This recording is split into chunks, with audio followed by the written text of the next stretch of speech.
if you've been dealing with this for 9 years, you got to see your body as like a cup. Okay. And the water represents stress.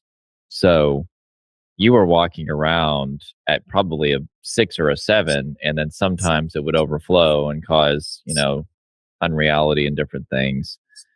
But then once this situation happened, like you were already at a 6 or a 7 with occasionally overflowing. And now there's so much water coming in that you're just staying overflowing all the time. And so that's why we have to go through this process of rewiring your nervous system. So we lower your baseline level of stress to where you could go through a layoff and it'll be stressful, but it's not going to be overwhelming. It's not even going to lead to panic or severe anxiety, because life is challenging. You know what I mean? Like there's going to be sudden moments where things happen.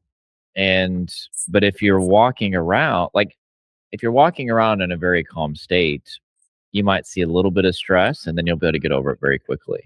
So like just an example, my wife and I were at her photography studio, and there was this little bed thing, and it has these little metal things for the little legs or whatever, and they're very sharp. I can't believe that the company has it like it is. But anyway, so she cut her finger really bad, and like we had to take her to the emergency room, and she's screaming, and I didn't know how much of it was overreaction and she was just scared versus like, is her life in danger? It was very hard. I mean, like I ran like 4 red lights.